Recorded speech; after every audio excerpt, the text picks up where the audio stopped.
Yo, what's up guys? It's Ryan here, and for today's match, we'll be playing against Whitebeard as Zoro. Just for a quick introduction, I am a new player in One Piece, so I'm trying my best to learn and get better at the game. Originally, I wasn't going to start until set 4, but my friends really want me to play, so here I am. So we start off with the dice roll here to determine the turn order, and I roll a 5, and unfortunately the Whitebeard player rolls a 9. So here he chooses to go second, and we do the mulligan. I believe this time around my hand wasn't the greatest, but it was still usable, so I didn't decide to mulligan this time, because potentially I could get a worse hand, but there's also a chance I get a better hand too. But I prefer not to risk it. So turn 1, we start by tapping 1 Dawn. We play Buggy to search the top 5 cards in our deck to look for an event. And this time we add Diable Jambe, which helps put pressure on the Whitebeard player, knowing that they're not safe with blockers. Alright, so now it's the Whitebeard's turn. He sets up his 2 Dawn, then he taps 1, and he decides to play Izo. Here, I remember that he said he had a hard time deciding because he had to choose between either Thatch or Blocker Marco. But I believe he chooses Thatch here just because that I have the Diable Jambe in hand, and it would be hard for him to utilize his blocker anyways.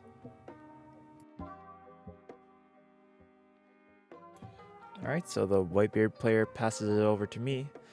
And for my turn 2 play, I don't really have the best options as I has mostly 2k counters in hand as well as a Magra and some events.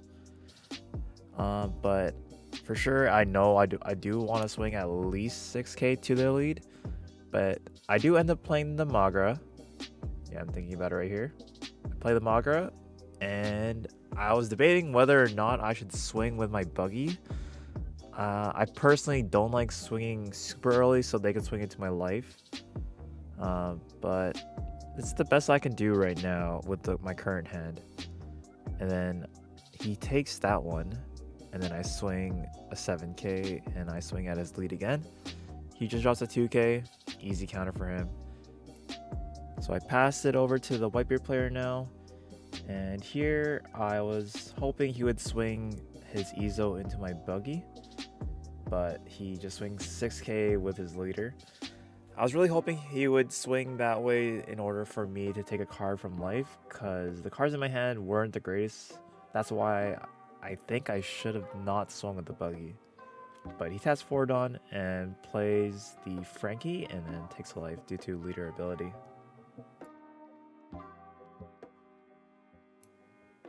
So here I was thinking of swinging 6 at Whitebeard here, but at the same time I have nothing on board, and I do have a Marco in hand, which I'm sure I want to develop, so I think I just play that instead, and yes I do. And then I kill their Izo with it, which is a plus.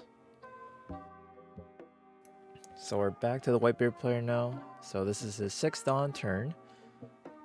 He did search a Thatch before, so we do see it coming, or it could be a Marco to kill my Magra, one of the two. But he swings 6 to my leader, and I do take this one because I really need cards in hand, because the cards I have currently are not usable for my next turn, and I take that one as well. So he does opt into the Marco play to kill my Magra. So we know that he still has Thatch in hand, but he decided not to play this time. Alright, so for my 7 Dawn turn, this is a turn I believe after watching it back I could have played it a lot differently and it would have turned out a lot better. But instead I rushed things and I played the Gordon to do minus 3k to his Frankie. If I was to do it all over again, I'd probably just swing at his Frankie with my Zoro and my Marco. Probably do 1 Dawn on my leader and then swing 7 at the Frankie, just to get some counter cards at hand, maybe in 1Ks, 7 or 2Ks. But this way he just lets the Frankie go, So it's a free kill for me. Don't need to commit more swings into the Frankie. Doing it this way also plays around the 9-beard, because if he has 1 life or 2 life, he can pretty much stay at that amount of life. But yeah, doing it this way is still okay too. We got some events out of hand. We got 2Ks out of hand. And here comes the guard point. But yeah, I think this is where I could have played a lot differently and got more cards out of hand. For the Whitebeard player's turn, it was pretty easy to determine what kind of line they would want to do, because they could play ace and then do -3k to both of our characters. And it's pretty much free kills because there's no way I'm going to counter out all of those and lose all the cards in my hand. So here he swings 6k into my Marco, which is a 3k. It dies and it loses the negative effects from ace, so now he's back to 6k, so I can use a 2k counter. I believe the Whitebeard player didn't know that, but we decided to just play through it anyways.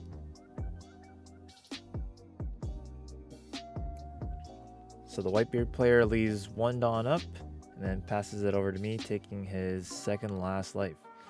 So that 1 Dawn could be a Radical Beam or guard point, so there's no way I'm going to win on this turn. Just because like he has a billion cards in hand. It's just Whitebeard things. And let's see how I plan this out. So we start off by putting 1 Dawn on our leader, which is almost never not a good play. It's probably like the best play you can do with Zoro, just because it's a free 1k for all your characters.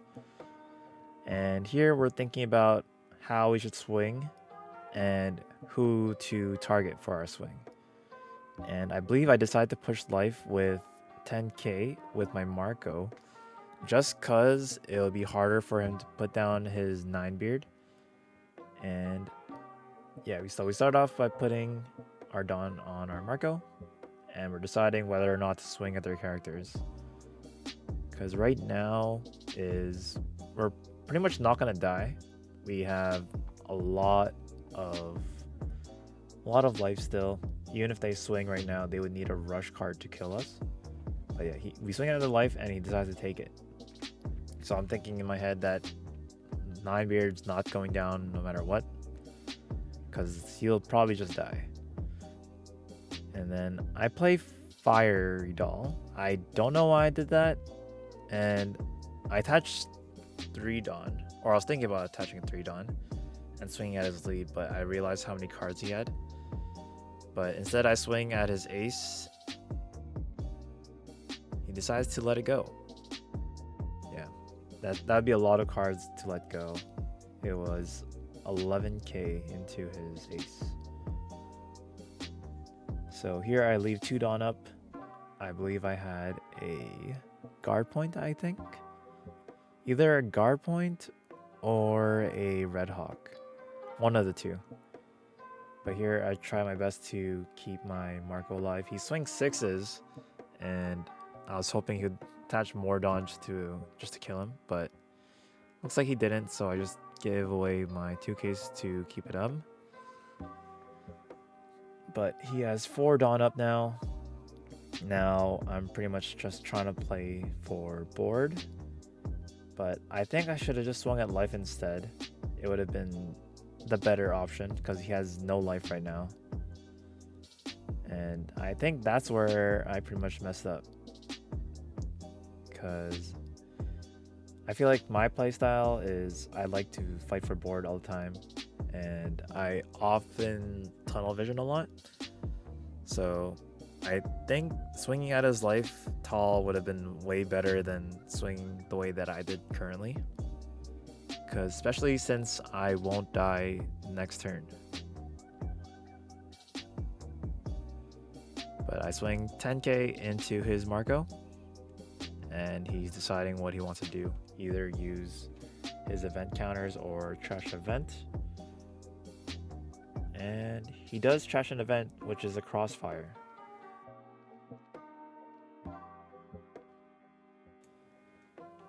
And then I swing tall again. swinging 10 at his Marco again. So same thing. He trashes an event. It's another crossfire. So that leads me to think that he has no other counter events in hand, or he's just bluffing those cards with other events. Because he does leave 4 up just exactly the same way it was. So maybe he does, maybe he doesn't. It was hard to tell. But yeah, I should have swung that life. It would have been more cards out of hand, and then that would help me lead to lethal. Because I still do have the Diable Jambe in hand. And I believe this is, yeah, that turn pretty much ruined all my tempo. So he swings 8 into the Marco with his Statch. And I'm thinking about whether or not I want to let him live.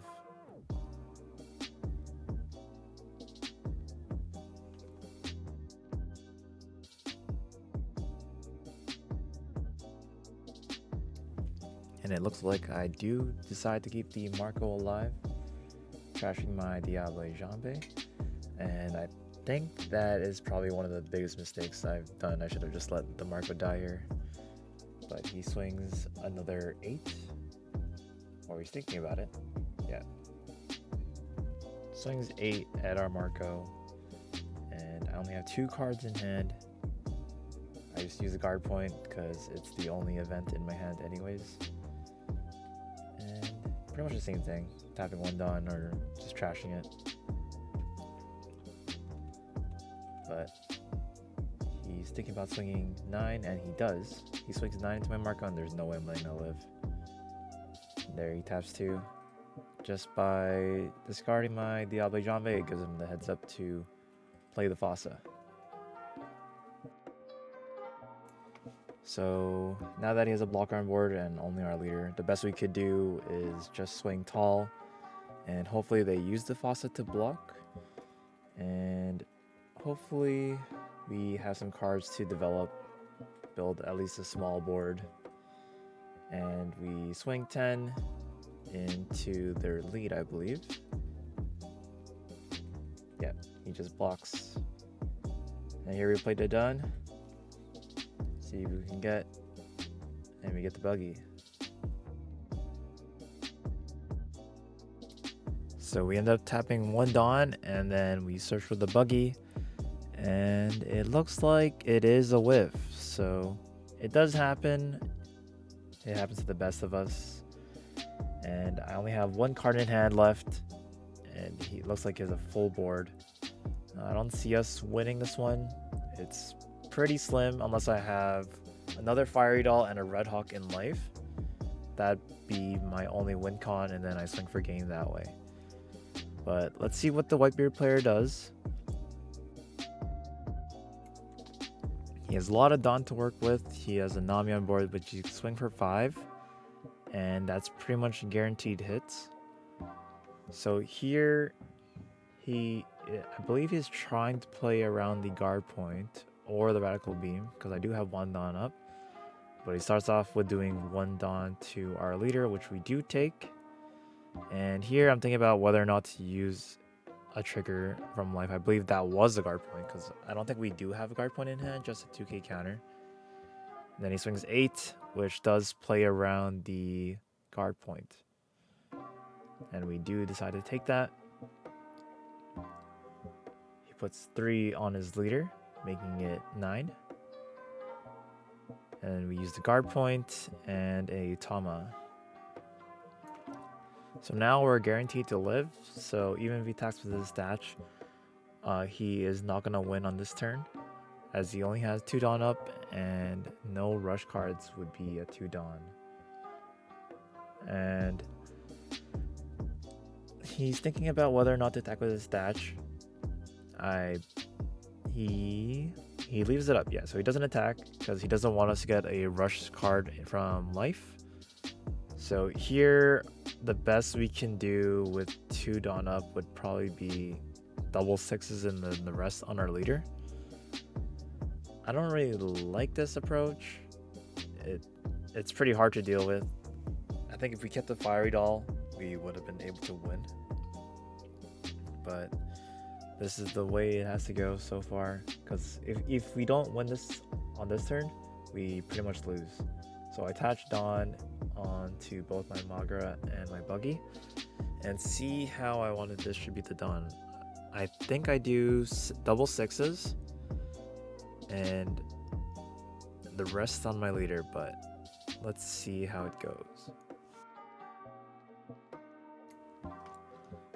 Yeah, I thought a lot about how I wanted to do it because I could also just do sevens so that he can't use 1k counters in hand. Or I can do 8. 3 Dawn on each and then the rest on my leader. But it's hard. This game is pretty tough to deal with, especially with 2 Dawn active. Because it could be a guard point and radical beam. Because I don't think he does run Red Hawk. I haven't seen it yet. And it looks like we do attach one more Dawn onto our Dawn, making it 6k. Thinking about whether to attach the other one to make it 7. But we do swing for 7 here, or 6 here into the Whitebeard. And he does counter out for 1. And here I decide whether or not I want to attach 2 to make it 7k for Buggy. And I do. Swing 7k into your leader, and that's just a 2k card in hand. And then I just put the rest of my Dawn on my leader, and if he has it, then it's pretty much game. So he taps 1, plays guard point, and then a 2k counter. And yeah, that's pretty much game. I only have 2 cards in hand. But yeah, overall, I learned a lot from this game, knowing not to use cards that don't need to be used, and keeping key cards such as Diable Jambe would have helped me win the game more. But if you guys enjoyed the video, make sure to leave us a like and subscribe, and comment down below what other lines I could have done in order to win this game. But my hand wasn't the greatest, so there is part of that too. But yeah, thank you guys for watching, and we'll see you guys next time.